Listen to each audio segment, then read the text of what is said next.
You run a small business, I can tell you right now that you know that you will lay awake at night trying to figure out how you're going to make payroll, how you're going to keep everybody employed.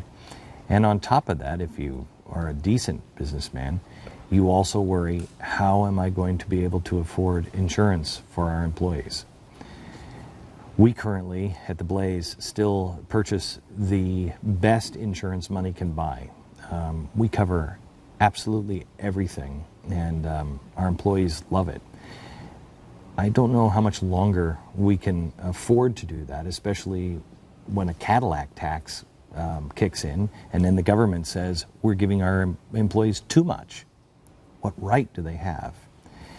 A lot of people have their hours being cut back, and on October 1st it really begins. Our government will begin implementing the largest takeover of our healthcare system or any segment of our economy in U.S. history. Stopping it might be our last chance to save everything that we have, and there are only a few people who are still trying to fight. One of them is the president of the Heritage Foundation, and I am proud to say, I think I can say, good friend, Senator Jim DeMint. He's here with us now visiting Dallas for his Defund Obamacare tour. How are you, sir? And you can count me as a great friend, Glenn. It's good to be back with you. You were one of the only senators that in 2000, I think it was 6 when we spoke, and I said, Jim, there's trouble coming. Yeah. And people don't know. And the Republicans are lying. And you were the only one that said, I know there's trouble. Yeah. I know what's going on.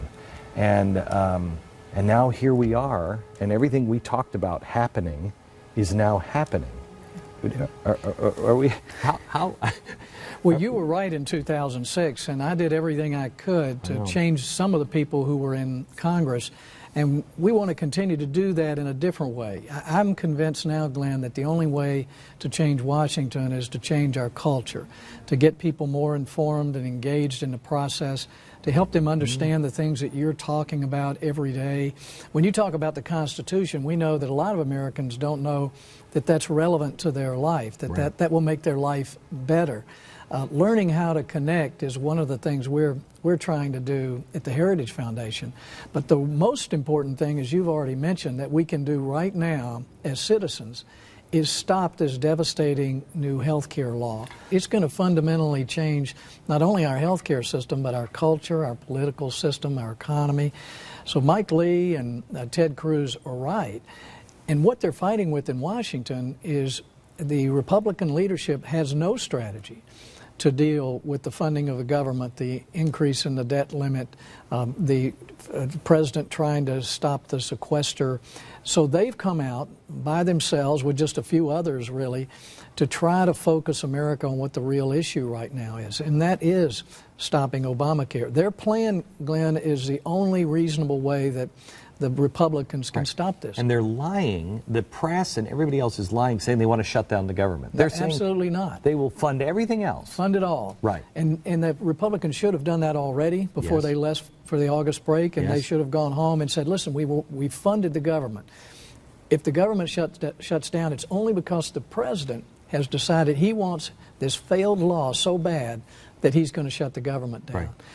And we know it's failed because, I mean, I'll tell you, John Cornyn, somebody on my staff said, I called John Cornyn's office yesterday and I wanted to lodge and say, what you ran on, you were going to defund it, and now you won't do it.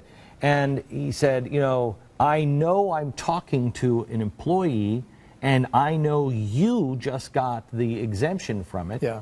I don't get the exemption. And they said, well, yeah, but John didn't ask for that. It doesn't matter if he asked for it or not. You have it. What about the rest of us? It's so unfair. And the president says it's the law. Well, he's not keeping the law. He's not living under it. Federal employees aren't living under it. He's giving waivers to big businesses, delaying it for a year. He's giving waivers to unions. And so Americans are increasingly realize it's just rank and file people who are going to end up holding the bag on this. And people like you who are trying to provide good health insurance for your employees, they can stay on your plan for a while, but there's going to be more and more cost shifting from these other plans to yours. So it's going to be harder and harder for you to afford that. Well, they told us that we were lying to the American people, that we were dangerous, that there would be death panels. We now know that there are. They're just not caused that. Right. We have them on tape saying, yes, we're going to have to do that. They said that, we said that it was a Trojan horse to bring in a single-payer system. They said we were lying about it. Harry Reid, 2 weeks ago, said that's exactly what they're doing. Yeah, and Obama said that from the beginning. So which is more concerning to you? What it's going to do to the economy and to healthcare, or are you concerned more about the introduction of the IRS and what they will do with all of this information and the screws and the power that they will have over people?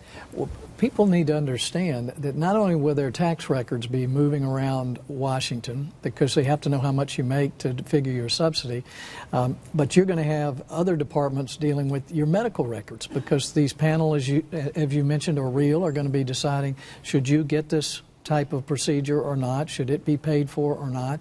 So medical records, tax records are all going to be moving around the hill, and we know those guys can't keep a secret, can't keep things private.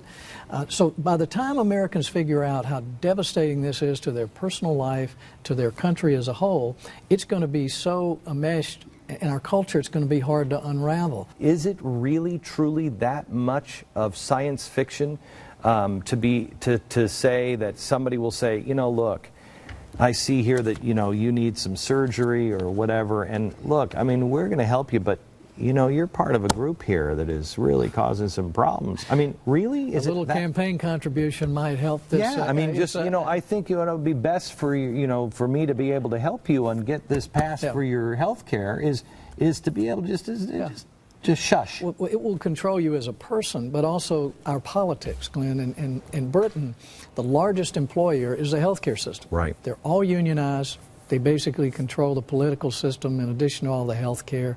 You can't improve the health care system.